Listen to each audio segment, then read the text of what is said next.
So good morning everyone and I welcome you all to Saurabh Pandey UPSC YouTube channel के अंदर। अगर आप civil service exam की तैयारी कर रहे हैं तो इस चैनल से आप लोग जरूर से जुड़ें और डाउनलोड सौरभ पांडे। तो आज काफ़ी सारे टॉपिक्स आपके पब्लिश हुए हैं। आज के जो टॉपिक्स हैं, the topics that we are going to discuss: forest right act 2006, from red sea के ऊपर, one person one vote, chief election commission से रिलेटेड ये जो बिल है, CRISPR and therapeutic craft process. बहुत सारे टॉपिक्स हैं। ये पॉलिटी का टॉपिक है, this is linked with polity. ये पॉलिटी का टॉपिक है। बहुत सारे पॉलिटिकल डिबेट पे हम नहीं जाएंगे। फॉरेस्ट राइट एक्ट एनवायरनमेंट का टॉपिक है। स्ट्रॉम रेड सी इंटरनेशनल रिलेशन का टॉपिक है। ये टॉपिक जनरली साइंस के अंदर वी कैन इंक्लूड, और फिर जो मेंस का क्वेश्चन मैं आपको देता हूँ दैट विल बी देयर। तो आज के सेशन के अंदर ये सारे के सारे जो टॉपिक्स हैं एक एक करके we are going to discuss. ठीक है, थोड़ा सा आप लोग ध्यान से सेशन को अटेंड करें। जो चीज़ बोली जा रही है उसको ज़रूर से नोट डाउन करें एंड इंश्योर प्लीज़ कि संडे का सेशन है ऑलरेडी हो चुका है तो उसको आप लोग गो थ्रू जरूर से हों। एक चीज़ ध्यान रखना है कि अभी आप में से पीटी प्रीलिम्स का अगर काफ़ी ज़्यादा आपके अंदर प्रेशर हो तो सेशन को कंटिन्यू रखना है। मतलब ये डिसीजन मेकिंग आप 1 डेढ़ महीना पहले कर सकते हो कि सेशन अटेंड करना है कि नहीं करना है। अगर 6 महीना छोड़ दोगे तो 1.5 साल तक भी अगर आपने सेशन अटेंड किया हो सारा वेस्ट हो जाएगा। ये चीज़ थोड़ा सा ध्यान में रखना है। ये सारे टॉपिक्स हैं। क्वेश्चन आज देख लो: CRISPR CS9 is the future for the gene therapy. Discuss करना है। 10 नंबर का प्रश्न है। रिसेंट जो डेवलपमेंट है उस कंटेक्स्ट में मैंने क्वेश्चन आपके लिए फ्रेम किया है, और साइंस का हाईएस्ट लेवल का प्रश्न है साइंस एंड टेक्नोलॉजी के अंदर। और आप देखोगे आज के समय में इस प्रकार का एक प्रश्न फ्रेम भी कर रहे हैं जिसमें आर्टिफिशियल इंटेलिजेंस का एप्लीकेशन पूछ रहे हैं अलग अलग डिफरेंट एरियाज में, जिसका आपको और कहीं सोर्स मिलेगा नहीं। इसका मात्र एक सोर्स रहता है न्यूज़पेपर में जो चीज़ें आती रहती हैं उसको गो थ्रू होते रहना है। और न्यूज़पेपर में भी इतने कॉम्प्लेक्स टॉपिक डिस्कस भी इसीलिए किए जाते हैं तो यूपीएससी पूछ सके, या यूपीएससी वाले भी हो सकता है कि बोल रहे हैं कि थोड़ा कवर करते रहो क्योंकि हमें अ, ऐसे टॉपिक्स हम लोग देंगे। तो यहाँ पे कोई क्वेरी है तो आप मुझे इस नंबर तक रीच कर सकते हैं। ये डाउनलोड कर लेना है, ऐप आपको डाउनलोड कर लेना है। एग्रीकल्चर ऑप्शनल बहुत ही कम अमाउंट में आप जो है अभी है, ठीक है। मतलब पूरा का पूरा ऑप्शनल आपका 7,000 के आसपास पूरा हो जाएगा। वीडियोस 3 अपलोड कर दिए हैं तो 1 जनवरी से पूरा पूरे सारी क्लासेस आपको मिल जाएंगी। विद इन 1 and 1.5 मंथ्स के अंदर आप पूरा वीडियोस देख लेना। पूरा आपको वीडियोस का एक्सेस रहेगा। 3 मंथ्स का सब्सक्रिप्शन लेके बिल्कुल आप अपने ऑप्शनल को कंप्लीट कर सकते हैं और इंडियन फॉरेस्ट सर्विस का रास्ता आपके लिए ओपन है। ये बहुत इंपॉर्टेंट कोर्स है अगर आप प्रीलिम्स के लिए अपना बर्डन को रिड्यूस करना चाहते हैं। इसमें मेरे पास बहुत सारे आइडियाज़ हैं जो मुझे इम्प्लीमेंट करना है। अभी जैसे ही ग्रुप एक मैंने नंबर डिसाइड किया है, उतने स्टूडेंट्स जैसे ही ज्वाइन करते हैं वैसे 2-3 लोग ही बचे हैं। फिर उसके बाद आपके पास मेल आएगा। मेल में मैं सारी क्वेरीज आपसे पूछूंगा, कहाँ से क्या पढ़ा है क्या सी चीज़ है, जिसमें हम इंडिविजुअल लेवल पे वर्क करेंगे। ठीक है, तो मेंटरशिप प्रोग्राम है। मैं एक पिलर के रूप में काम करूंगा आपके लिए, जिसके अराउंड आपकी पूरी प्रीलिम्स प्रिपरेशन रहेगी। तो आप ऑफ द टॉपिक नहीं जा पाएंगे कि भाई कुछ भी पढ़ रहे हो, कहीं भी टेस्ट सीरीज ज्वाइन कर रहे हो, या कोई भी ऐसी स्थिति आपको करनी नहीं पड़ेगी। कोई कह रहा है कि नहीं बुक नहीं पढ़नी है, किन किन बुक्स को पढ़नी है, कौन कौन से चैप्टर पढ़ना है, चैप्टर में भी किस चीज़ को फोकस करना है। और इवन आपको पढ़ने का भी एक लाइव लिंक दिया जाएगा जिसमें आप बैठ के पढ़ोगे, मैं आप उसको मॉनिटर करूँगा। ये सब चीज़ें जो है पूरे तरीके से प्लान्ड है। तो ये इस चीज़ को बिल्कुल मिस नहीं करना है। अब आप फिर बाद में जब लेट ज्वाइन करोगे, थोड़ा सा जब आपका प्रेशर इंक्रीज होगा, आप लेट ज्वाइन करोगे, तब फिर मतलब उतना बेनिफिट आपको नहीं हो पाएगा। ये जो है ठीक है, I will be your mentor. अगर आप चाहोगे तो मैं बिल्कुल आपका मेंटर रहूंगा। ये भी सौरभ पांडे CSE ऐप के अंदर है। ये सारी चीज़ें उसके अंदर हम लोग कवर भी करेंगे साथ में। और जिसका प्राइस है ना, तो अगर पर मंथ आप प्राइस देखोगे 300 से 400 रुपये पर मंथ है। 6 महीने का प्राइस है ये, 6 मंथ का। तो इसमें अगर लॉजिस्टिक्स देखोगे ना, सारी चीज़ें, तो उसमें ही वो cost 300 to 400 rupees per month क्या ही होता है। ठीक है, तो अगर आप इस चीज़ को समझेंगे तो आप इस चीज़ को समझ, मतलब ये थोड़ा सा बेटर है। अगर प्रीलिम्स क्लियर नहीं होगा तो वही सब फिर आपको सालों लग जाएंगे, लाखों रुपए वेस्ट होंगे, वो अलग चीज़ है। तो यहाँ पे अगर आपको लगता है तो ज़रूर से इसका हिस्सा बने। अगर आपको लगता है कि नहीं मुझसे हो जाएगा, प्रीलिम्स से कोई दिक्कत नहीं है, फिर वो आप अलग आप अपना डिसीजन ले सकते हैं। शुरू करते हैं। Let's start with the first topic and forest right act के ऊपर ये आपका पहला टॉपिक है। It is linked with the forest right act.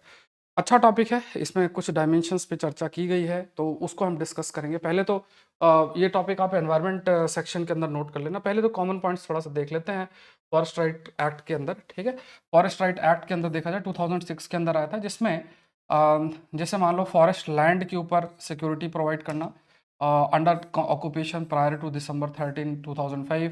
Recognition जो है आपका जो कम्युनिटी है उसका राइट फॉरेस्ट और फॉरेस्ट प्रोडक्ट के ऊपर। फिर जो protection and conservation of community forest resources, जो भी वहाँ जो कम्युनिटी हमारी ट्राइबल कम्युनिटी मान लो रहती है, तो जो भी फॉरेस्ट रिसोर्सेस है उनका प्रोटेक्शन कंजर्वेशन करना, क्योंकि उनकी लाइवलीहुड उसमें है। जो फॉरेस्ट विलेजेस हैं और हैबिटेशंस हैं लोकेटेड फॉरेस्ट लैंड के अंदर है, उन्हें रेवेन्यू विलेज में कन्वर्ट करना। फिर इन situ rehabilitation of the displaced person evicted without compensation prior to December 13 2005। तो इन situ का मतलब उसी जगह पे उनको रिहेबिलिटेट करना, जो जिन पर्सन को डिस्प्लेस आपका किया गया है। फिर जो हैबिटेट है, right to particular vulnerable tribal group है, उनके राइट्स को रेस्पेक्ट करना। फिर जो नोबैटिक मतलब कुछ जो ग्रासलैंड्स हैं, फॉरेस्ट एरिया है, उनको सीजनल लेवल पे एक्सेस प्रोवाइड करना। और जितने भी वी कैन से जो कन्वर्जन है लीज लैंड, जो लीज प्रोवाइड की गई है गवर्नमेंट्स, जमींदार और किंग को, इनटू परमानेंट लैंड रिकॉर्ड। तो कुल मिला के क्या है कि एक फॉरेस्ट, ये पॉइंट्स नोट कर लेना, इसका पीडीएफ भी मैं आपसे शेयर कर दूंगा एक एक करके। तो यहाँ पे देखोगे तो फॉरेस्ट राइट एक्ट के अंदर ये कुल मिला के जो हमारी कम्युनिटी वहाँ पे है उसके राइट को इंश्योर करना, मतलब या तो उनके जो रिसोर्सेस हैं जिन पर वो निर्भर करते हैं उसको कैसे हम प्रोटेक्ट करें, जिससे, क्योंकि फॉरेस्ट एरिया है, फॉरेस्ट एरिया में जो फॉरेस्ट एरिया है उस फॉरेस्ट एरिया के अंदर ध्यान समझना, जो भी फॉरेस्ट एरिया है, फॉरेस्ट एरिया के अंदर जो हमारी डिफरेंट कम्युनिटी रहती है, तो उनके जो रिसोर्सेस हैं, ठीक है, कम्युनिटी कई सारे जो रिसोर्सेस आपके जिन पर वो निर्भर करते हैं उनको उनको प्रोटेक्ट करना, उनको कंजर्व करना, ये एक फोकस किया गया है। कम्युनिटी जो राइट्स है उन कम्युनिटी राइट्स को पूरे तरीके से प्रोटेक्ट करना या फिर जो है कंजर्व करना, ये आपका फोकस इस फॉरेस्ट राइट एक्ट के अंदर किया गया है। जिन ज़मीनों को लीज में दिया गया है उनको एक प्रॉपर लैंड रिकॉर्ड प्रिपेयर करना, और जो हमारी कम्युनिटी है उसके राइट्स को जो है वो प्रोटेक्ट करना, जो फॉरेस्ट एरिया में हैबिटेशन है उनको रेवेन्यू विलेज में कन्वर्ट करना। इस तरीके से जो कंपनसेशन नहीं जिनको मिला उनको कंपनसेशन प्रोवाइड करना, प्लस जो डिस्प्लेस्ड हैं उनको उनको प्रॉपर उनका प्रॉपर रिहेबिलिटेशन करना, ये सब चीज़ें जो है इसके अंदर हाईलाइट की गई है।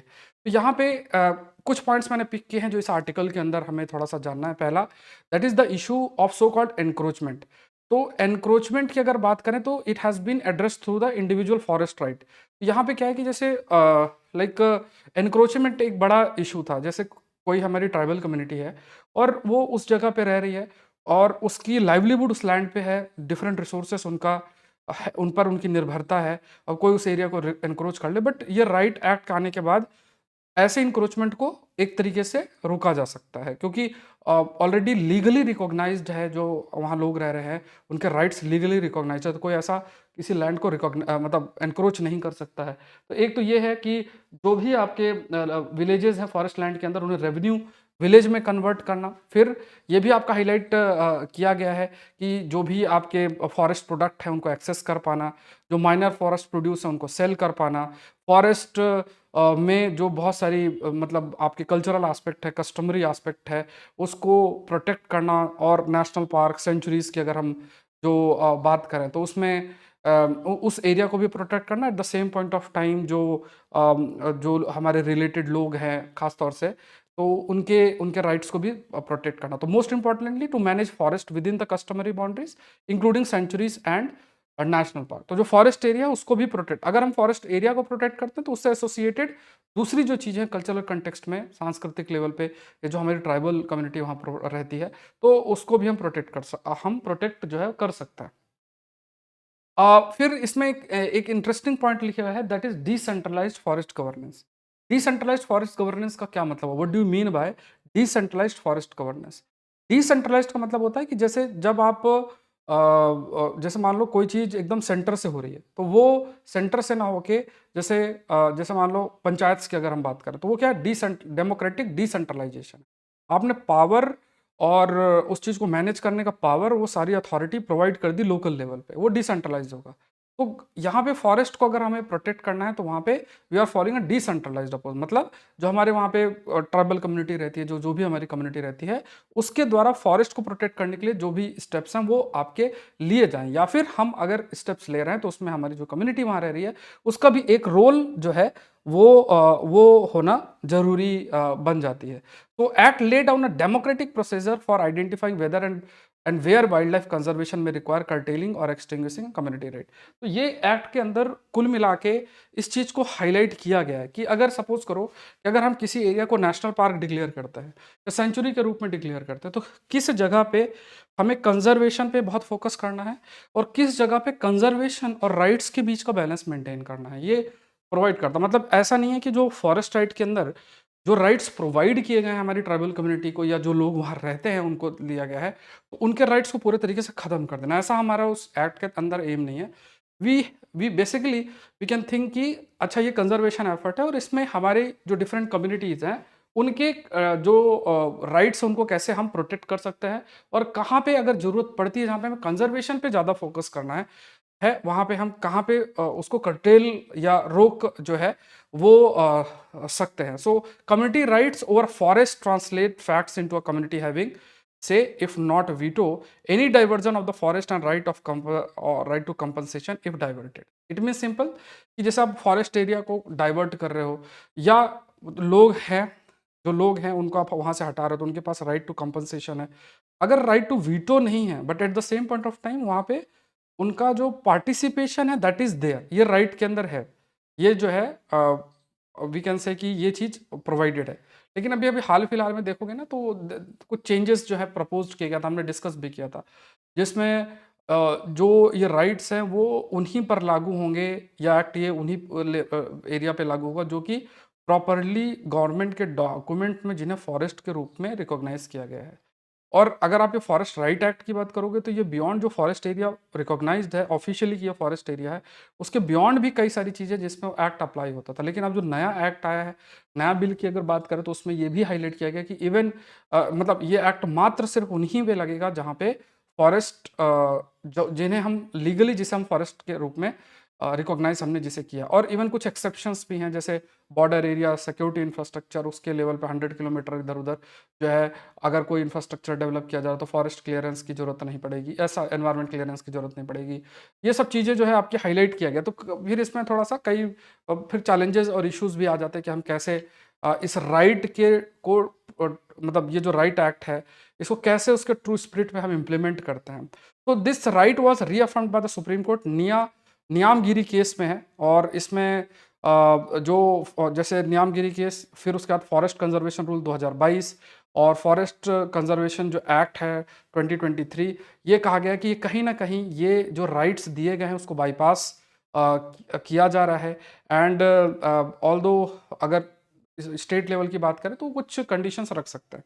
तो कहा यह गया कि इवन जो हम ये ऊपर भी देख रहे हैं तो नियामगिरी केस में भी ऑनरेबल सुप्रीम कोर्ट ने इस चीज़ को हाईलाइट किया है कि सर्टेन से जो है हमारी जो कम्युनिटी वहाँ रह रही है उसका होना चाहिए। ये से जो है ये इस केस में भी हाईलाइट किया गया था। बट ये कहा गया कि अभी जो ये जो अमेंडमेंट एक्ट है 2023 कहीं ना कहीं इस चीज़ को बाईपास कर रहा है। ऑल द स्टेट्स पर ये निर्भर करता है कि अगर वो किस रिस्ट्रिक्शंस इम्पोज करना चाहते हैं तो वो कर सकते हैं।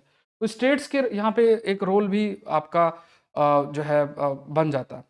फिर कहा गया कि जो एक बड़ी कमी है फॉरेस्ट राइट एक्ट के अंदर इसके इम्प्लीमेंटेशन में कि जो भी राइट्स हैं, ये कम्युनिटी राइट्स की बात करें तो इनको रिकॉग्नाइज करना या प्रॉपर इन राइट्स को इम्प्लीमेंट करना ये बहुत ज़्यादा स्लो प्रोसेस है। इसको ज़रूरी है कि इसको सही तरीके से इम्प्लीमेंट किया जा सके। जैसे फॉर एग्जांपल बहुत सारे आपके फॉरेस्ट को कैसे मैनेज किया जाए, फॉरेस्ट प्रोडक्ट में को मैनेज करने के लिए, माइनर फॉरेस्ट प्रोडक्ट को मैनेज करने के लिए जो से है वो किस तरीके से है डिफरेंट कम्युनिटी का।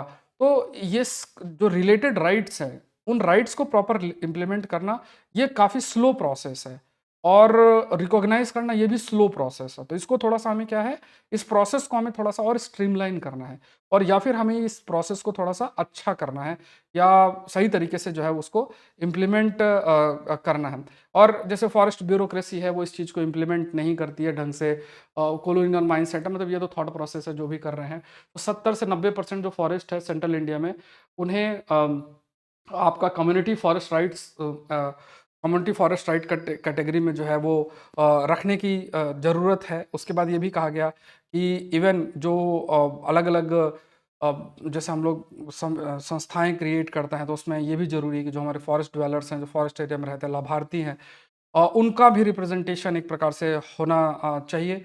अ, उनका जो राइट है फॉरेस्ट को प्रोटेक्ट करने के लिए, वो उसको भी हमें रिकॉग्नाइज करना चाहिए, और उसके लिए रिकॉग्नाइज करने के लिए आपको रिप्रेजेंटेशन इंपॉर्टेंट बन जाता है। तो ये सारे एरियाज पे आपका फोकस किया गया। जैसे महाराष्ट्र, उड़ीसा, छत्तीसगढ़ है, यही ऐसे स्टेट्स हैं जो कि कम्युनिटी फॉरेस्ट राइट एक्ट को रिकॉग्नाइज भी करते हैं। महाराष्ट्र की बात करें तो उन्होंने डी नेशनलाइजिंग माइनर फॉरेस्ट प्रोड्यूस, ये कुछ स्टेप्स लिए हैं। जैसे शेड्यूल्ड एरिया है तो वहाँ पे जैसे कोई भी फॉरेस्ट प्रोडक्ट है उसको ऐसा नहीं है कि उन फॉरेस्ट प्रोडक्ट को, फॉरेस्ट प्रोडक्ट से रिलेटेड जो राइट्स हमारी ट्राइबल कम्युनिटी के वो ना रहें, या फिर जो वहाँ शेड्यूल एरियाज हैं वहाँ पे ऐसे राइट ना रहें। तो यहाँ पे प्रयास ये किया गया है कि ऐसे इनको डी नेशनलाइज किया गया। इट मीन्स जो राइट है वो लोकल कम्युनिटी का उस वहाँ पे एग्जिस्ट करता है। Even illegal non recognition of community rights is densely forest potential mining areas.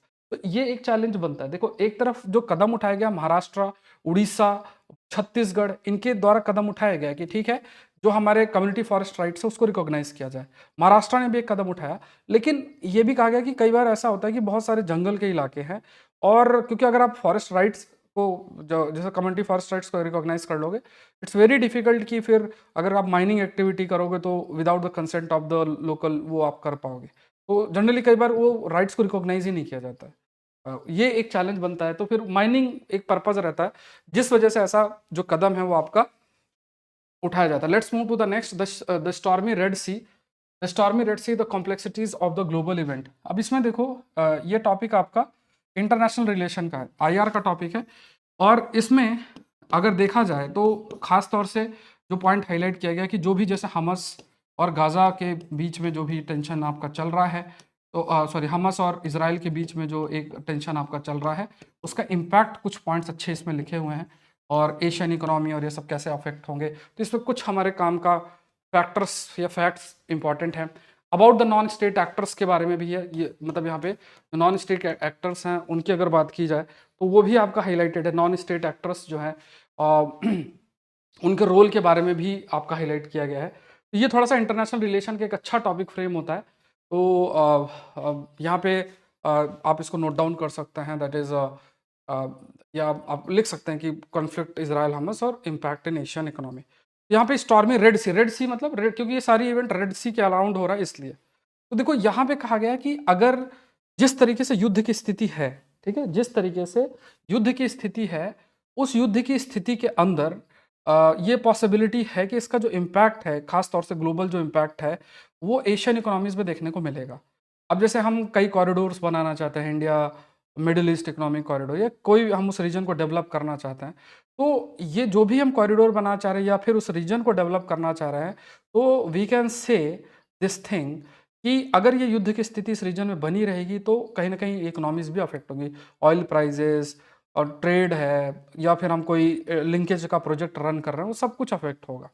तो ये मतलब India, Japan, south Korea, China, Asian economy इससे काफ़ी अधिक अफेक्ट होगी। जनरली हम लोग देखते हैं ना कि we generally consider US versus China like thing, but we have to consider कि ऐसे जो इवेंट्स होते हैं ये कभी अमेरिका साइड तो नहीं होते, या यूरोप में युद्ध की स्थिति जनरली देखा जाए, मतलब जो डेवलप्ड एरिया है यूरोप का, सपोज करो वेस्टर्न यूरोपियन रीजन में, तो ऐसी स्थिति नहीं देखने को मिलती है। ये इन्हीं जगह पे रहती है, जिससे कि ये इलाके जो वेस्टर्न यूरोप है और यूएस है, इनका डोमिनेंस और वर्चस्व जो है वो बना रहे। अब यहाँ लड़ते भिड़ते हम लोग रहेंगे तो उसमें जो एशियन इकोनॉमीज है वो आपकी काफ़ी हद तक अफेक्ट होंगे।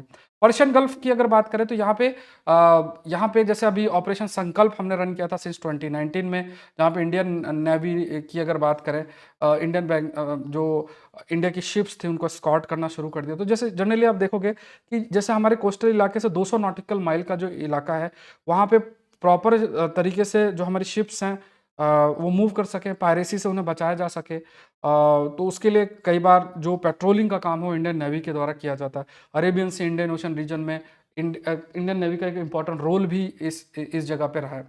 और जापान ने भी डिप्लोमेटिक चैनल के माध्यम से ईरान से लिंक किया है। साउथ कोरिया की बात करें, उन्होंने भी टेंशन ईरान के साथ जो देखने को मिला। और देखो खास तौर से क्या रहता है ये बेसिकली, क्योंकि देखो पर्शियन गल्फ रीजन है, उसमें ईरान का बहुत बढ़िया आप कह सकते हैं कि प्रेजेंस है, ईरान का बहुत अच्छा खासा प्रेजेंस है। तो वहाँ से शिप्स पास हो रही है, तो अगर ईरान का कंसेंट नहीं होगा या ईरान के साथ रिश्ते खराब हो जाएंगे तो शिप्स के मूवमेंट में काफ़ी हद तक जो है अफेक्ट होगा। वो किसी और से भी करा देंगे, कहेंगे हमने नहीं किया, किसी और ने किया, तो इससे व्यापार जो है वो कहीं ना कहीं अफेक्ट कई हद तक होता है।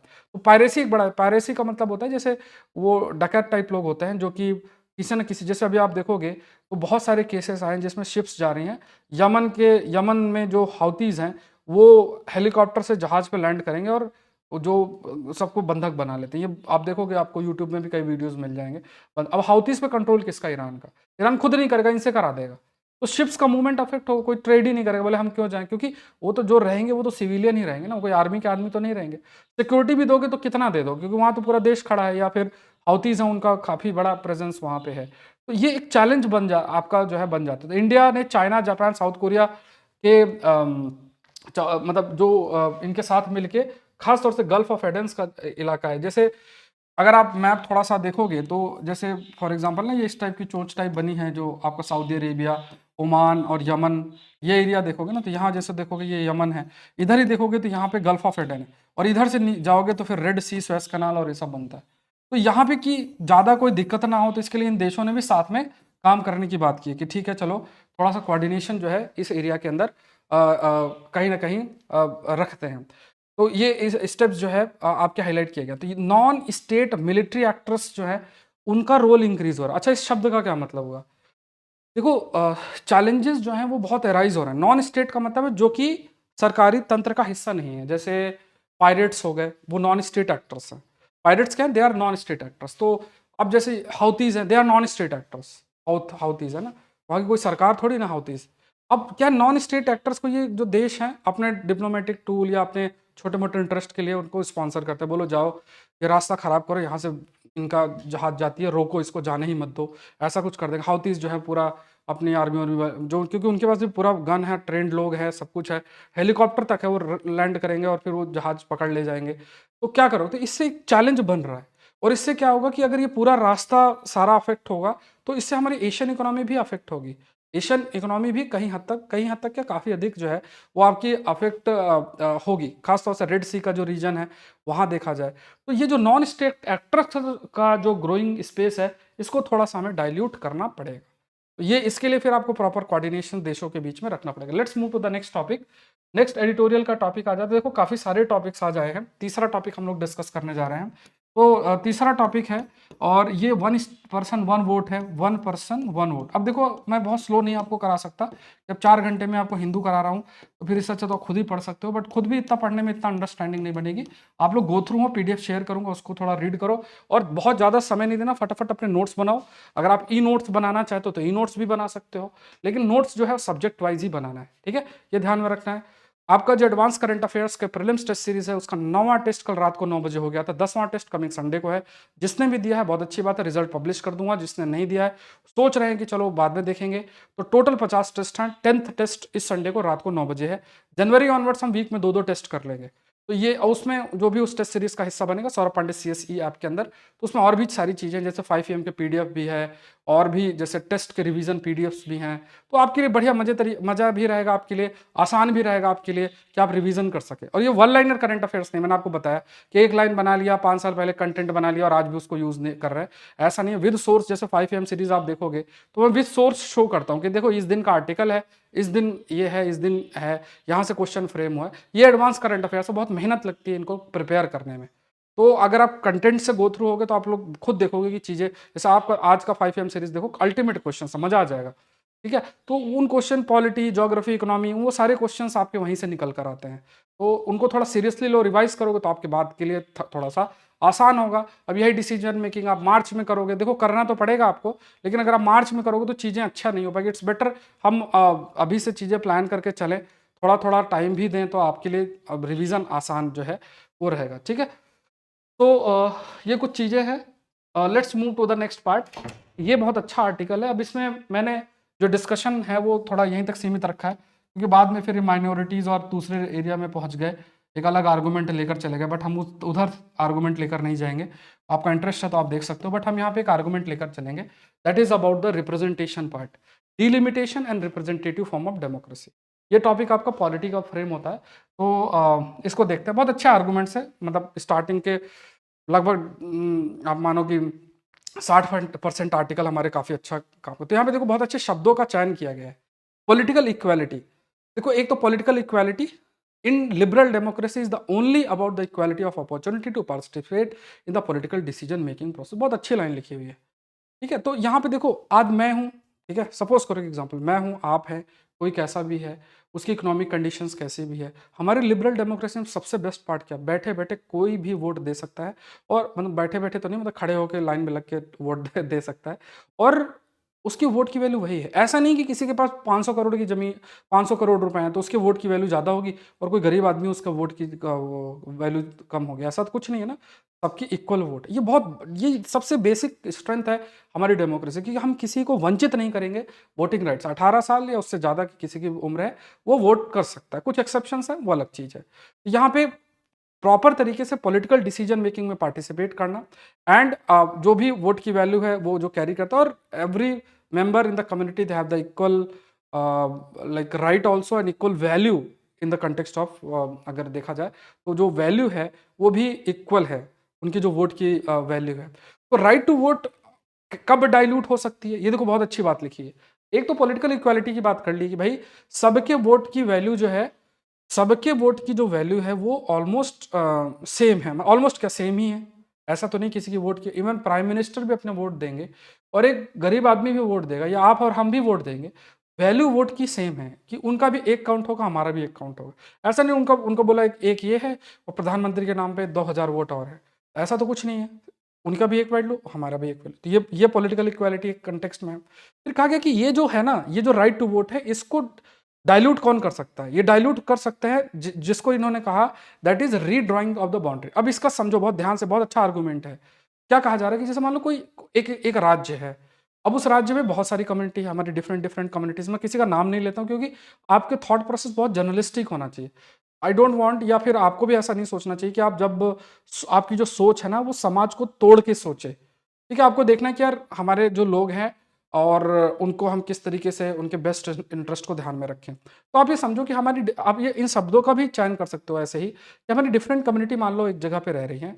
अब आप चाह रहे हो कि यार इस कम्युनिटी का रिप्रेजेंटेशन हो, या उस कम्युनिटी के लोग चाहते हैं कि इस कम्युनिटी, हमारी कम्युनिटी का रिप्रेजेंट हो, बट मान लो एक जगह पे वो कम्युनिटी रह रही है, उसके जब आप डिलिमिटेशन करोगे, जब बाउंड्रीज कॉन्स्टिट्यूएंसी के ड्रॉ करोगे, तो एक पूरा जो चंक है, इसको समझना, ठीक है, इसको समझना बहुत आसान सी बात है। जैसे मान लो यहाँ पे कोई कम्युनिटी रहती है, ठीक है, अब आपके माइंड में कोई भी आ सकता है, यहाँ रहता है, तो सपोज करो यहाँ पे एक्स कम्युनिटी है, तो सभी लोग एक को वोट करेंगे तो इनका रिप्रेजेंटेटिव इलेक्ट होकर आ जाएगा। लेकिन सपोज करो जब डिलिमिटेशन आप करते हो तो मान लो ऐसा कर दो आप कि इनको 4 भागों में बांट दो, एक कॉन्स्टिट्यूएंसी में इतना आ गए, एक में इतना आ गए, एक में इतना आ गया, एक में इतना आ गया। असल में क्या होगा, तो मतलब ये कहीं भी मेजोरिटी में नहीं है, ये इनके नंबर बहुत ही कम है, तो इनका रिप्रेजेंटेटिव कोई भी नहीं रहेगा। तो कहा क्या कहा गया कि वो जो पॉलिटिकल इनइक्वालिटी है ना, वो कहीं ना कहीं डाइल्यूट कब होगी कि हम किस तरीके से डिलिमिटेशन करते हैं, डिलिमिटेशन किस तरीके से जो है हम करते हैं। तो क्वांटिटेटिव, देखो शब्दों का देखो कितना बढ़िया यूज है। Quantitative dilution happen when votes receive unequal weight due to huge deviation in the population among the constituency. तो डिफरेंट डिफरेंट कम्युनिटी की जो पॉपुलेशन कितनी है, कहाँ है, तो वो चाहेंगे, क्योंकि आप वोट कर रहे हो, आप चाहोगे मेरी कम्युनिटी का लोग रिप्रेजेंट हो, या मतलब किसी जिसको भी चाहते हो वो मेरा रिप्रेजेंट हो। बट असल में व्हाट विल हैपन कि डिपेंड करता है कि वो कॉन्स्टिट्यूएंसी किस तरीके से रीड्रॉ की गई है। तो अब ऐसा तो नहीं कि दूसरे कॉन्स्टिट्यूएंसी में जाके आप वोट कर दो, आपको तो जहाँ जिस एरिया में रहते हो वहीं पे आपको वोट जो है वो करना है। एंड ये भी कहा गया कि ये कहीं ना कहीं जो चांस है that is being reduced because of the redrawing, कि हम डिलिमिटेशन किस तरीके से करते हैं। तो ये डिलिमिटेशन हमारी डेमोक्रेसी को स्ट्रेंथ और वीकन करने में एक बहुत इंपॉर्टेंट रोल प्ले करता है। आर्टिकल 81 और 170 जो कॉन्स्टिट्यूशन का है, उसमें ये साफ साफ है कि जो रेशियो है population of Lok Sabha and state legislative जो असेंबली है shall be same as far as practicable, जितना प्रैक्टिकेबल है। तो जो पॉपुलेशन का रेशियो है लोकसभा के कंटेक्स्ट में और स्टेट लेजिस्लेटिव असेंबली के कंटेक्स्ट में, इवन हम ये भी कहते हैं कि जैसे जो कॉन्स्टिट्यूएंसी इस प्रकार से की जाती हैं, एमएलए एमपी की वोट की वैल्यू भी अगर आप देखोगे प्रेसिडेंशियल इलेक्शन में कि कुछ इस प्रकार से किया जाता है कि सब एक प्रकार की, मतलब जो नंबर ऑफ पॉपुलेशन है, मतलब जो पॉपुलेशन है वो ऑलमोस्ट बहुत उसमें डिफरेंस आपका ना रहे। तो आर्टिकल 327 एम्पावर्स पार्लियामेंट इसके तहत लॉ बनाया जा सकता है related with delimitation of the constitution. ये सब याद रखना प्रीलिम्स के लिए बहुत इंपॉर्टेंट है। एंड इसी वजह से सरकारें जो है डिलिमिटेशन कमीशन का गठन भी करती हैं, जैसे under the retired supreme court जज। अच्छा, कमेंट सेक्शन में ये बताओ कि सपोज करो डिलिमिटेशन कमीशन है, जैसे जम्मू एंड कश्मीर के केस में अगर डिलिमिटेशन कमीशन ने अपनी कोई रिपोर्ट रखी और रिकमेंडेशन दिया, क्या पार्लियामेंट उसको चेंज कर सकता है? क्या पार्लियामेंट रिकमेंड कर सकता है कि हाँ इसको चेंज करना चाहिए? कमेंट सेक्शन में बताना है, ठीक है। फिर आपका आर्टिकल 330 है, 332 है, ये भी जो सीट्स है हमारे SC ST कम्युनिटी है उनको उनके लिए सीट्स रिजर्व रखना पार्लियामेंट में और स्टेट लेजिस्लेटिव असेंबली में, ये भी एक रहता है। ये भी जब डिलिमिटेशन आप हम करते हैं तो ये चीज़ माइंड में रखी आपकी जाती है। और यहाँ पे जो वोटिंग, मतलब जैसे मान लो अभी कहा जाता है ना, जैसे मान लो 2011, अभी हम जो सेंसस फॉलो कर रहे हैं बहुत पुराना फॉलो कर रहे हैं, तो अभी तो इतने साल हो गए हैं, तो पॉपुलेशन डेमोग्राफी में कितना चेंज आया है। तो हम पुराने सेंसस के बेसिस पे हमने कॉन्स्टिट्यूएंसीज बना रखी है। अब अगर पॉपुलेशन बढ़ी है, लोग माइग्रेट किए हैं, डेमोग्राफी में बदलाव आया है, तो ऐसी स्थिति में तो ज़रूरी है ना कि मतलब ऐसी स्थिति में अगेन इट्स इम्पॉर्टेंट कि हम कहीं ना कहीं कहीं न कहीं हम फिर डिलिमिटेशन एक्टिविटीज़ में ये जो पॉपुलेशन चेंज है उसको भी कंसीडर करें, तभी तो पॉलिटिकल इक्वालिटी मेंटेन रहेगा। कई बार हमने डिलिमिटेशन किया भी है और अभी जैसे जम्मू एंड कश्मीर रीजन के अंदर भी आपका रखा गया। Let's move to the next on selecting election commissioners. बहुत ज़्यादा आर्टिकल्स आज आए हैं, मतलब आप खुद देखो, पढ़ना फिर रिकॉर्ड करना फिर आप तक वीडियो पहुँचाना समय लगता है। फिर ऊपर सुबह उठ के 5 बजे का सेशन रिकॉर्ड किया जाता है। मैं 4:30 बजे आज मैं उठा था, कंटेंट पूरा 5 AM का तैयार था, फिर आई हैव रिकॉर्डेड, तो 5:15 बज गया वीडियो अपलोड करने में। तो अगर मेरे द्वारा मेहनत अगर हो रही है तो आपको भी रखना है। कल एक स्टूडेंट है, उन्होंने कमेंट किया, बोले सर जो है आपकी ऑडियंस इतनी कम है फिर भी आप मेहनत करते हो। अरे मुझे ऑडियंस कोई मैं डांस करके मुझे दिखाना नहीं है ना। ऑडियंस तो कोई ऐसा नहीं कि मैं यहाँ पे डांस कर रहा हूँ या फिर उस टाइप के वीडियोस एंटरटेनमेंट वाले जो है हम लोग क्रिएट कर रहे हैं कि ऐसा है वैसा है इस तरीके से। मतलब कुछ भी वीडियोस आज के समय में क्रिएट होते हैं ना कि ये हाँ कर दिया हमला इसने, ठीक है, प्रधानमंत्री के ये देखिए कौन किस रास्ते वो गए थे, ये कौन, ये यूट्यूबर की लड़ाई उस यूट्यूबर से क्यों हो रही है। ये सब एंटरटेनमेंट बेस्ड वीडियो, इनका भी अपना इंपॉर्टेंस है अपना एंटरटेनमेंट कैटेगरी में, बट हमें क्या है कंटेंट प्रोवाइड करना है। कंटेंट जो कि एग्जाम के लिए इंपॉर्टेंट हो, उसके लिए सफिशिएंट बच्चे कितना चाहिए। ऐप में भी 2,500-3,000 लोग जुड़ चुके हैं, ठीक है, यहाँ भी 8-9 हज़ार लोग आ चुके हैं। ये सब सीरियस बच्चे हैं जो पढ़ाई कर रहे हैं। हाँ, फिर दूसरी चीज़ है, प्रयास ये ज़रूर से रहता है कि सभी को बेनिफिट हो। सबका बहुत different different set of opinion होता है ना। कई लोग कमेंट कर देते हैं, बट देखो सबके अपने ओपिनियंस होते हैं, वो ओपिनियन को तो रोका नहीं जा सकता है, सब अपना अपना है अपने लेवल पे। मेरे लेवल पे क्या हो सकता है वो हम लोग प्रयास कर रहे हैं कि मेरे लेवल पे जो चीज़ें हो सकती है वो किया जा रहा है। अब ये ऑडियंस देखो, मैं कभी किसी को ऑडियंस ऑडियंस तो कंसिडर ही नहीं करना, स्टूडेंट्स हैं, आई नीड स्टूडेंट्स, तो वो है। और वो स्टूडेंट्स मतलब उनको अच्छा कंटेंट मिले, ये इंश्योरिटी है। हिंदी माध्यम के लिए थोड़ा सा एक इशू रहता है कि उनको चाहिए कि भाई कंटेंट पूरा हिंदी माध्यम में ही रहे। प्रयास करूँगा, धीरे धीरे इसमें भी प्रयास होगा, लेकिन फिलहाल मेरा तो यही मानना है कि आपको भाषा को बैरियर नहीं बनाना चाहिए। आपका इतना सफिशिएंट स्किल होता ही है कि आप इन चीज़ों को जा सकें। हिंदी का जो रिजल्ट खराब है उसके पीछे सबसे बड़ा यही रीज़न है कि राइट कंटेंट हम एक्सेस नहीं कर पाते। और अभी जो यूपीएससी ने पीडीएफ भी अपलोड कर रखा है, जाके आप देख सकते हैं, जो 85-90% बच्चे बीटेक साइंस और इन कैटेगरी से ही हैं। तो वो डेटा कोई हाईलाइट नहीं कर रहा है। मैंने एक वीडियो बना के दिखाया भी था सबको। देखना पड़ेगा कि भाई जिस तरीके से वो कंटेंट चाहिए, हम अगर उस कंटेंट को नहीं फॉलो करेंगे तो सिलेक्शन तो देखो नहीं होगा। कंटेंट के प्रति आपको लॉयल्टी रखनी पड़ेगी। यहाँ पे एंटरटेनमेंट के प्रति अगर आप लॉयल्टी रखते हैं, क्योंकि इनिशियल फेज में जब हम तैयारी के होते हैं तो हमें वही परसेप्शन पर हम वर्क करते हैं। ये एक वीडियो कर लिया तो बन गए आईएएस, पूरी पॉलिटिक्स खत्म करिए 2 मिनट में, ठीक है। तो ये सब चीज़ें थोड़ा सा हमको देखना पड़ेगा कि हम इसको कैसे टैकल करते हैं। हाँ, ऑल्दो मान लो कई बार थंबनेल भी अगर ऐसे बनाए जाते हैं, बट कंटेंट अंदर अच्छा होना चाहिए, ठीक है, ये ध्यान रखना। एनवायरनमेंट के मैंने सारे लेक्चर डाल दिए हैं, 7 लेक्चर हैं, उसकी प्लेलिस्ट में मिल जाएगा, उसको प्लीज़ गो थ्रू होकर अपना एनवायरनमेंट खत्म कर लीजिएगा, ठीक है। चलो, ऑन सेलेक्टिंग इलेक्शन कमिश्नर, ये भी पॉलिटी का टॉपिक है। तो इसके लिए आपका ये बिल है, that is chief election commissioner and other election commissioner condition office and terms of office bill 2023। और इसमें किस तरीके से हमारे चीफ इलेक्शन कमिश्नर्स और इलेक्शन कमिश्नर्स जो है अपॉइंट होंगे, इस बिल के अंदर मेंशन्ड है। तो और डिटेल में हम जानेंगे, बट यहाँ पे क्या है, कॉन्स्टिट्यूशन के अकॉर्डिंग देखा, आर्टिकल 324 कि इलेक्शन कमीशन का कैसा कॉम्पोजिशन हो वो आपका डिफाइन है, जिसमें चीफ इलेक्शन कमिश्नर और 2 इलेक्शन कमीशंस जो हैं वो आपके हैं।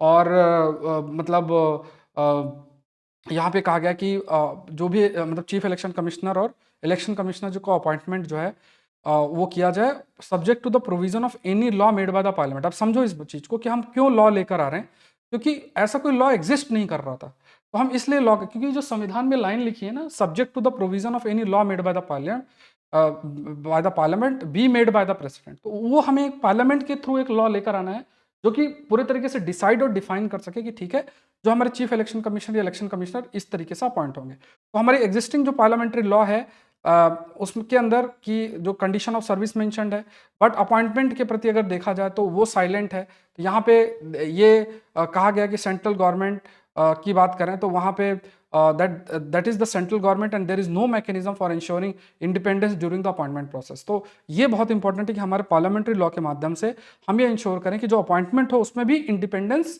जो है वो लेकर आया जाए। ऑनरेबल सुप्रीम कोर्ट ने भी कई सारे केस में इस चीज़ को हाईलाइट भी आपका किया है कि कोई भी जो लॉ है वो आपका होना चाहिए पार्लियामेंट के द्वारा, specifically related to the appointment of chief election commissioner and election commissioner. क्योंकि जो भी हमारे जैसे, क्योंकि देखो पूरी डेमोक्रेसी तो फ्री एंड फेयर इलेक्शन पे ही है ना, तो अगर उनका अपॉइंटमेंट में फेयरनेस ना हो तो वो कहीं ना कहीं हमारी डेमोक्रेसी को भी डाइल्यूट कर सकती है, तो इसके लिए जरूरी है।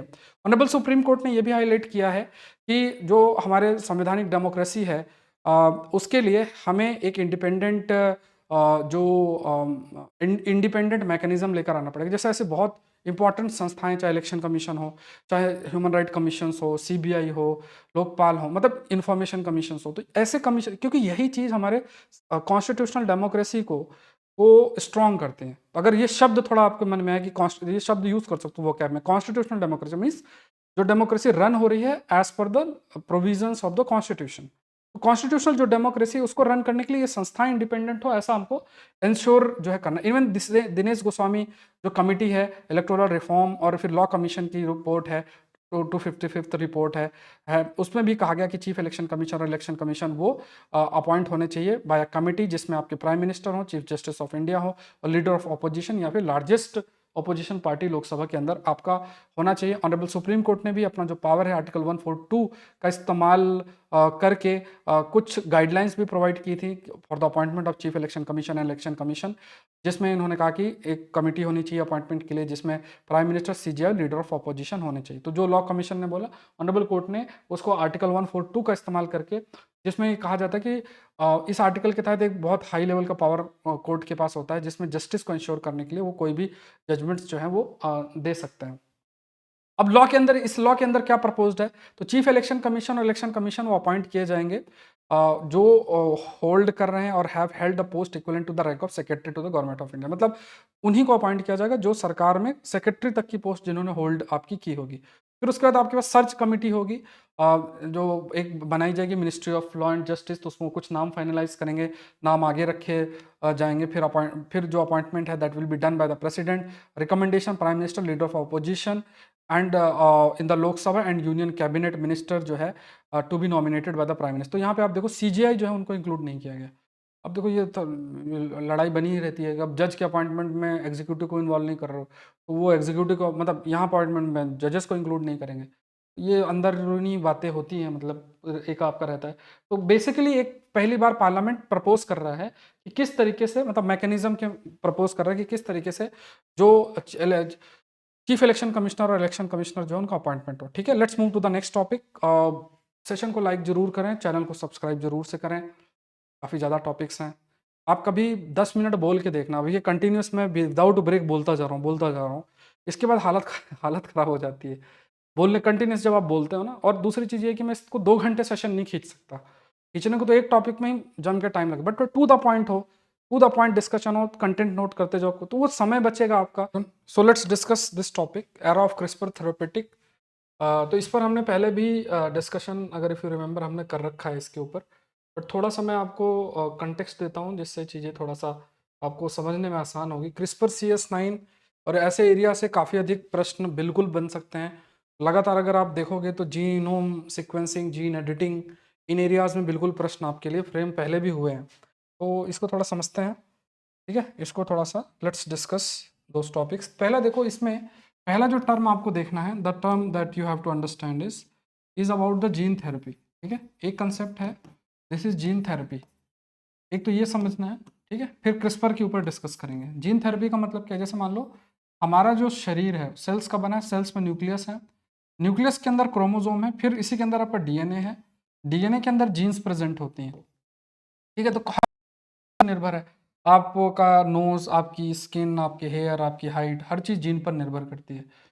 कोई जीन अगर सपोज करो मैल फंक्शन है, जीन अगर मैल फंक्शन करती है, तो उस स्थिति में, जीन अगर मैल फंक्शन करती है तो उस स्थिति में अगर आप देखोगे तो अगर जीन जो है उसका माल फंक्शन है, मतलब सही से वो अगर जीन एक प्रकार से कार्य नहीं करेगी, तो it will result into disease. Disease के स्प्रेड के लिए वो जिम्मेदार हो सकती है, मतलब कई, तो जिसे हम जेनेटिक डिजीज भी कहते हैं। जैसे फॉर एग्जांपल हमने डिस्कस किया sickle cell anaemia, sickle cell anaemia जैसी बीमारियां। तो हमें ये समझना है कि जैसे मान लो कोई जीन अगर रिस्पॉन्सिबल है किसी बीमारी के लिए, डिजीज के लिए कोई जीन अगर रिस्पॉन्सिबल है, तो ये देखना है कि उस माल फंक्शन जीन को आप रिमूव कर दो, आप रिमूव कर दो, और या फिर जो डिजायरेबल जीन है उसको इंसर्ट कर दो, तो इससे ये जो बीमारी है उसको आप टैकल कर सकते हो, ठीक है, उसको आप टैकल कर सकते हो। तो इसे हम क्या कहते हैं, इसके लिए हम जीन थेरेपी शब्द का इस्तेमाल हम लोग करते हैं। अगर अभी आपको याद हो तो हमने डिस्कस किया था कि जैसे मान लो आप एक वेक्टर का इस्तेमाल करते हो, वेक्टर के माध्यम से, वेक्टर क्या होता है, कोई मतलब जिसके माध्यम से, जैसे मान लो कोई वायरस ले लिया, उसमें जीन इंसर्ट किया, और उसके माध्यम से शरीर के जो डीएनए है जहाँ पे जीन प्रेजेंट है, वहाँ पे हमने जो जीन है उसको इंसर्ट कर दिया, या फिर जो माल फंक्शन जीन है, जो जीन सही से वर्क नहीं कर रही है, उसको हमने रिमूव कर दिया, और जो डिजायरेबल जीन है उसको इंट्रोड्यूस कर दिया। तो इसी को हम जीन थेरेपी कहते हैं। इसके लिए हम जो टर्म है जीन थेरेपी यूज करते हैं। अभी हमने ये टॉपिक पहले भी डिस्कस कर रखा, अभी 2-3 दिन पहले भी डिस्कस किया था। एक तो ये है, दूसरा ये क्रिस्पर CS9 है, क्रिस्पर CS9। अब इसमें आप समझो कि जैसे मान लो डीएनए, डीएनए के कई सीक्वेंस होते हैं सपोज करो, है ना। तो जैसे अगर आप डीएनए का स्ट्रक्चर देखोगे, तो डीएनए के स्ट्रक्चर में आपके पास जैसे न्यूक्लियोटाइड्स होते हैं, न्यूक्लियोटाइड्स होते हैं, जिसमें आपके पास बेसिस भी प्रेजेंट है, नाइट्रोजनस बेसिस हैं, शुगर है, फॉस्फेट है, ये सब चीज़ें प्रेजेंट होती हैं। अब जनरली क्या होता है कि जैसे मान लो कोई डीएनए है, डीएनए के, ये आपका डीएनए है, और डीएनए के इस हिस्से के अंदर, इस ये जो हिस्सा है, इसमें कोई माल फंक्शनड जीन प्रेजेंट है। इस टेक्नोलॉजी के माध्यम से आप क्या कर सकते हो, ये एक मॉलिक्यूलर सीजर का काम करेगी। इस जगह को काटा, यहाँ से इसको रिमूव किया, और फिर by using CS9 protein, CS9 protein का भी आप इस्तेमाल जो कर सकते हो, इट विल हेल्प अस कि हम इन दोनों को लिंक कर सकें, इसको रिमूव कर सकें। तो मतलब जीन थेरेपी जहाँ पे हम ये कहते हैं, जीन थेरेपी जहाँ पे हम जीन को टारगेट करते हैं, क्रिस्पर CS9 टेक्नोलॉजी के माध्यम से ये थेरेपी फर्दर स्ट्रेंथन होगी। क्यों? क्योंकि हम उस स्पेसिफिक एरिया को आइडेंटिफाई कर सकते हैं, वहाँ कट कर सकते हैं, और उसको रिमूव कर सकते हैं, और डिजायर्ड जीन को इंट्रोड्यूस कर सकते हैं। ये चीज़ हेल्प करेगी हमें फ्यूचर के अंदर, जैसे अभी प्रयास भी किया जा रहा है कि फ्यूचर के अंदर बहुत सारी जो बीमारियां हैं, जो जेनेटिक बीमारियां हैं, मतलब जो जीन माल फंक्शन जीन की वजह से जो बीमारियां बहुत सारी हैं, जैसे सिकल सेल एनीमिया है, थैलासीमिया है, ऐसे कई बीमारियां हैं, उनको टैकल करने के लिए ये चीज़ काफ़ी हेल्प कर सकती है। तो जैसे मान लो कि जैसे एक RNA है, मतलब जैसे समझो ये CS9 है, तो ये प्रोटीन का CS9 एक क्रिस्पर एसोसिएटेड एक प्रकार से प्रोटीन आप मानो।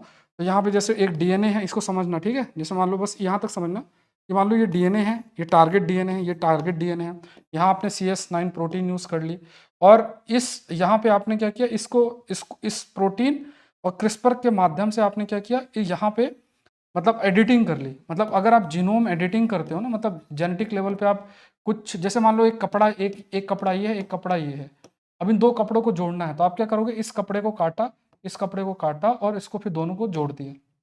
या एक कपड़ा है, उस कपड़े को आपने बीच से काटा, इतना इसका हिस्सा लिया, दूसरे कपड़े का हिस्सा लिया और जोड़ दिया। तो ये जो काटने का काम है वो, और जोड़ने का काम क्रिस्पर क्रिस्पर और फिर जोड़ने का काम CS9 प्रोटीन के तहत आपका किया जाता है, ठीक है। ये ध्यान में रखना है। अब ये बाकी चीज़ें मैंने आपको, हम लोगों ने पहले भी डिस्कस किया, रिपीटेड है। तो अभी जैसे यूके ने कहा, US में क्रिस्पर बेस्ड थेरेपीज जिसके माध्यम से सिकल सेल डिजीज और बीटा थैलासीमिया जैसी बीमारी को टैकल किया जा सकता है, क्योंकि इनका जो कॉज है बेसिकली वो जेनेटिक लेवल पे एग्जिस्ट करता है।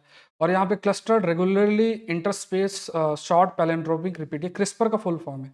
आप देखो कुछ साल पहले इसमें नोबेल प्राइज भी आपका दिया गया था। तो यहाँ पे लाइक फॉर एग्जांपल मतलब इसमें कुछ प्रोटीन्स भी प्रेजेंट होती हैं जिन्हें हम CS बोलते हैं, या क्रिस्पर एसोसिएटेड प्रोटीन्स भी बोलते हैं, जो अभी मैंने आपको बताया CS है, जो कि वायरस से डिराइव करते हैं, जो ऐसे वायरस जो कि बैक्टीरिया को इन्फेक्ट कर सके। तो देखो कुछ ऐसे वायरसेस होते हैं जो बैक्टीरिया को इन्फेक्ट कर सकते हैं, उन्हें हम बैक्टीरियोफाज बोलते हैं। ठीक है, बैक्टीरियोफाज ये लिखा हुआ है यहाँ पे, बैक्टीरियोफाजेस। ठीक है, तो ऐसे वायरस जो बैक्टीरिया को इन्फेक्ट करते हैं तो बैक्टीरियोफाज शब्द इस्तेमाल जो है करते हैं। तो क्रिस्पर CS9 एक सीजर की कैंची है, जैसे कैंची काटने के काम आती है। ठीक है, कैंची काटने की काम आती है। जैसे मान लो ये टी-शर्ट है, नीचे ऊपर ये कोट है, तो इन दोनों को जोड़ना है, तो हमने क्या किया, एक कैंची से इधर काटा, इसको काटा और धागे से जोड़ दिया। तो ये कैंची का इस्तेमाल करोगे। तो मॉलिक्यूलर सीजर कौन है यहाँ पे, क्रिस्पर CS9 के माध्यम से वो आपका किया जा सकता है, जो कि डीएनए को एक एक बहुत एक्यूरेसी के साथ जो है वो एक पर्टिकुलर लेवल पे जो है वो काटा जा सकता है। फिर ये अभी यूके की बात करें तो वहाँ पे इसको प्रूव किया गया है as approved the use of CRISPR based method called exagamglogene autotemcel. ठीक है, तो एक क्रिस्पर के बेसिस पर एक मेथड है, उसका ये नाम है, और इसको एक ब्रांड के नाम पे सेल किया जाएगा जिसका नाम है कैस जेवी करके है। अब इस ये जो है बेसिकली सिकल सेल एनीमिया को ट्रीट करने के लिए इस्तेमाल होगा। अभी कुछ दिन पहले भी हमने इसका डिस्कशन किया था। तो कैस जेवी बेसिकली क्या है, ये जो पेशेंट है उसके ब्लड के stems, like patient blood stem cells are extracted, their gene modified to remove the defect that produce the sickling and regrafted back. मतलब सिंपल सी बात है इसमें, ये मैंने पहले भी एक्सप्लेन किया, हमने पहले भी इस पर चर्चा कर रखी है। तो मान लो कैस जेवी करके है, ठीक है, ये कैस जेवी, इसमें क्या है, जैसे मान लो सिकल सेल एनीमिया है, तो इसमें हमने डिस्कस किया था, अगर आपको याद हो, कि जैसे ये ब्लड वेसल्स हैं, इसमें सिकल शेप्ड जो जो हीमोग्लोबिन प्रोड्यूस होती है, RBC जिसे हम कह सकते हैं, तो ये क्या है, सिकल शेप्ड होती है। तो इससे क्या है, ब्लड का फ्लो रुक सकता है, हार्ट अटैक हो सकता है, सारी चीज़ें। तो यहाँ पे इसका फैक्टर जेनेटिक लेवल पे एग्जिस्ट करता है। तो यहाँ पे क्या है कि जो फैक्टर रिस्पॉन्सिबल है, मतलब पेशेंट के ब्लड से स्टेम सेल से उसको एक्सट्रैक्ट किया जाता है, मतलब ब्लड सेल से स्टेम सेल, जो ब्लड स्टेम सेल्स हैं उसको एक्सट्रैक्ट किया जाता है, इसमें जो जीन है उसको थोड़ा चेंज किया जाता है, और फिर जो जीन, क्योंकि यही जो चेंज्ड जीन है वही सिकल सेल एनीमिया के लिए रिस्पॉन्सिबल है, फिर इस जीन को, जो मॉडिफाइड जीन को रीइंसर्ट किया जाता है, और इससे सिकल सेल एनीमिया आपका ट्रीट किया आपका जा सकता है। ठीक है, तो ये ध्यान में रखना। अब इसमें दो चीजें हैं, एक बेस एडिटिंग है, एक बेस एडिटिंग है, एक शब्द यूज होता है बेस एडिटिंग का मतलब क्या होता है, जहां पे साइंटिस्ट जीनोम को एडिट करते हैं, जैसे न्यूक्लियोटाइड्स, अभी मैंने एक शब्द यूज किया था स्टार्टिंग में ही, जिसमें जैसे एडेनाइन, गुआनाइन, साइटोसाइन, थाइमीन, ऐसे ये कुछ आपके बेसिस हैं, इनकी एडिटिंग की जाती है। एडिटिंग का मतलब क्या होता है कि कहाँ पे किस सीक्वेंस को रिमूव करना है। तो यहाँ पे क्या है, एक और है, दूसरी टेक्निक से प्राइम एडिटिंग भी बोलते हैं, जहाँ पे स्पेसिफिकली किसी सीक्वेंस को इंसर्ट आपका किया जाता है विद हाई एक्यूरेसी। तो दो शब्द यहाँ पे मेंशन्ड है, आप देखोगे। तो एक शब्द जो है जो हम यूज कर रहे हैं वो है बेस एडिटिंग, और दूसरा शब्द जो हम यूज कर रहे हैं वो प्राइम एडिटिंग। ठीक है, base editing and prime editing. इसमें एक जो सिंगल न्यूक्लियोटाइड है उसको बहुत एक्यूरेसी से हटाया जाता है। ठीक है, न्यूक्लियोटाइड के अंदर क्या क्या होता है, शुगर हो सकती है, और फॉस्फेट हो सकता है, नाइट्रोजनस बेसिस हो सकते हैं, नाइट्रोजनस बेसिस है। ठीक है, तो ये बहुत सारे न्यूक्लियोटाइड्स मिलके ही डीएनए बनाते हैं। ठीक है, डीएनए बेसिकली जैसे मान लो एक दीवार ईंट से बन के बनती है, ऐसे ही न्यूक्लियोटाइड मिलके डीएनए बनाते हैं। तो एक स्पेसिफिक न्यूक्लियोटाइड को टारगेट किया जाता है। यहाँ पे क्या है, यहाँ पे सीक्वेंस टारगेट किया जाता है। मान लो XYZ ABC, एक सीक्वेंस, भाई ये सीक्वेंस सही से कार्य नहीं कर रहा, तो इसको टारगेट किया जाता है। ये दो डिफरेंस याद रखना, both are part of, like इस मैकेनिज्म में इसका क्रिस्पर का इस्तेमाल करके ये किया जा रहा है। नेक्स्ट देखते हैं craft process, a paper making craft. ये थोड़ा सा प्रीलिम्स के लिए इंपॉर्टेंट है। तो ये क्या है, craft process? Craft process technique है जिसके माध्यम से जैसे जैसे जो लकड़ियां हैं उसका एक हिस्सा यूज करके और उससे फिर फाइबर प्रोड्यूस किया जा सकता है, सेलुलर फाइबर्स जो है प्रोड्यूस किया जा सकता है, उसके माध्यम से आप पेपर बना सकते हो ना, लिखने वाला जो पेपर है उसको बना सकते हो। तो ये जो प्रोसेस इन्वॉल्व है इसे क्राफ्ट प्रोसेस शब्द इसके लिए इस्तेमाल रहता है। इसमें कई प्रकार के केमिकल का इस्तेमाल होता है, जैसे मान लो जो लकड़ी वाली चिप है उसको पानी से ट्रीट किया जाता है, सोडियम हाइड्रोक्साइड, सोडियम सल्फाइड, इन सबसे ट्रीट किया जाता है।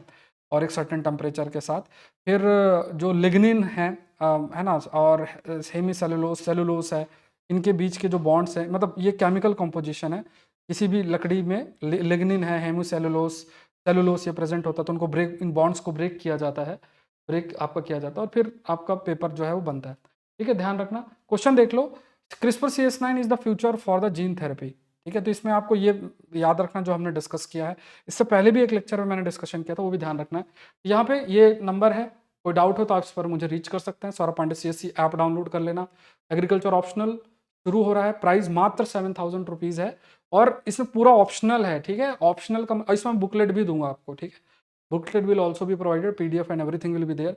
आप पूरा अपना ऑप्शनल अच्छा कर सकते हैं।